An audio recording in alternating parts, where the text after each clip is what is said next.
पकवान किसी भी शहर के बासियों के ज़ौक़ खुराक का पता देते हैं। अंदरून डेरा इस्माइल खान की रौनकें कुछ ऐसी ही ख़ास डिश की बदौलत कायम हैं। तारीख़ी विरसा चुगल्ला के करीब इन मुख्तसर गलियों में डेरा की रवायती डिश आपको नज़र आती है, जिससे शहरी महजूज होते हैं। एक बड़ी सी देग में गोश्त के शोरबे में आग पर पकते इन चावलों को दमानी पुलाव के नाम से जाना जाता है। पाकिस्तान बनने से पहले हमारे बुज़ुर्ग बेचते थे दरिया पर, बालूशाह वाले थल्ले पर।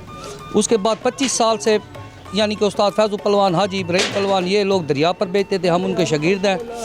और हमने जो है ना ये 25 साल से हम इधर बेच रहे हैं। और ये कदीमी पुलाव देसी चावल और देसी गरम मसालों में तैयार करदा है। शीशु पुलाव के नाम से मरूफ इस गली में दूर दराज से लोग इस लजीज डिश को खाने के लिए उमड़ आते हैं। जिसको जहां जगह मिली बैठ गया। जदीद दौर के मेयारात के तमाम तकल्लुफ़ात से आज़ाद इस जगह पर पुरानी तर्ज की बनी प्लेट्स में गर्मा गर्म पुलाव के दिलदादा अफराद को पेश किया जाता है। ये बिरयानी और दूसरे चावलों से मुख्तलिफ होते हैं, इसलिए इसका जायका भी अच्छा होता है। जायका बहुत अच्छा होता है, बहुत टेस्ट होता है और बहुत काफ़ी अरसे से हम इसको खा रहे हैं।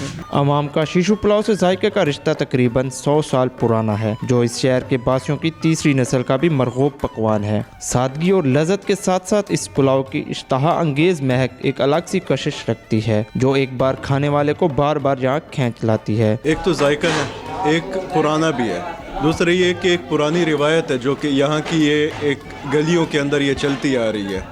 तो लोग जो है वो दूर दूर से यहाँ से आते हैं। ये माहौल जो है एक पुराना माहौल, जिस तरह एक कदीमी माहौल यहाँ पे चल रहा है, उसी को एंजॉय करने के लिए। खाने में लजीज और कदीमी हैसियत रखने वाला ये दमानी पुलाव डेरा वालों की पसंदीदा डिश के साथ साथ दर्जनों खानदानों के घरानों के लिए जरिया रोजगार भी है। कैमरामैन नईम अब्बास जाफरी के साथ हशमत मलिक, दमान टीवी, डेरा इस्माइल खान।